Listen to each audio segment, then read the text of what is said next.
In Bleach TYBW episode 31, titled Against the Judgment, fans were in for an exciting turn of events. The episode aired on November 2nd, 2024, bringing Sosuke Aizen back into action.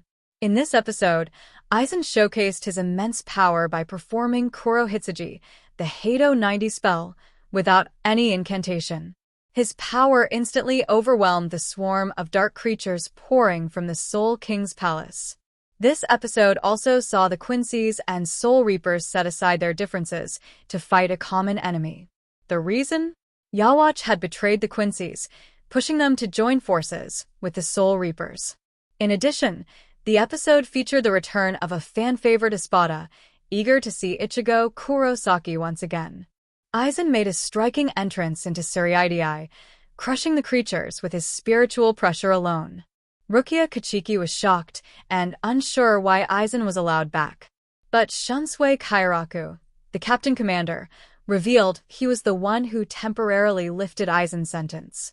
Shunsui explained that they needed Aizen's power to stand a chance against Yhwach. Despite Aizen's requests to release his restraints, Shunsui declined, confident Aizen could fight even while seated. As creatures continued to swarm, Aizen demonstrated Kurohitsugi, a powerful spell that summoned a massive black coffin, erasing the creatures completely.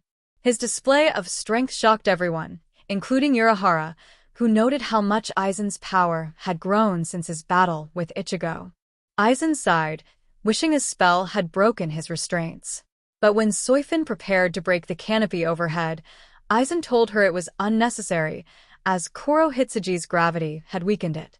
He explained that the creatures were an overflow of Yhwach's power from his attempt to absorb the Soul King. The Quincies then entered the battle. Nanana tried to immobilize Aizen but was thwarted by Bazbi, who wanted revenge on Yhwach. Shunsui asked if they had come to help, but Nanana rejected the idea, saying they were only after Yhwach. Despite their differences, the Quincies agreed to lend their strength, on the condition that the Soul Reapers would take them to the royal palace. Shunsui then called on all active Soul Reapers to gather their spiritual pressure to open the gate to the royal palace. Even Kenpachi Zaraki joined, despite being distracted by his search for Yachiru. Shunsui encouraged the Soul Reapers to put aside old grudges and focus on stopping Yhwach, as the world's fate depended on it. With the combined spiritual pressure and a special substance collected from various realms, they prepared to open the gate. Meanwhile, Aizen regained consciousness after Nanana's attack, impressed with the immobilization attempt. However, he quickly recovered, ready to join the battle once again. Elsewhere, Kasuke Urahara acknowledged the potential dangers of the mission, apologizing for not mentioning it sooner. Soifin dismissed his concerns, reminding him that the Godai 13 wouldn't back down in fear. Aizen, intrigued by this unlikely alliance between Soul Reapers and Quincies, couldn't help but feel envious that Ichigo had already reached the royal palace. In the royal palace, Ichigo regained consciousness after his battle with Yuryu, thanks to Khan's intervention. As they prepared to move forward, Yoruichi warned that Yhwach's power was reaching dangerous levels. Suddenly, Grimmjow appeared, greeting Ichigo with a familiar smirk.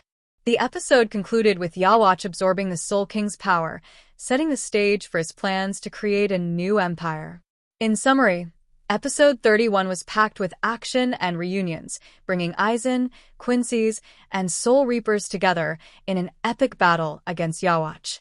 The animation by Pierrot Films captured the intensity of the manga, bringing fan-favorite characters and iconic moments to life on screen.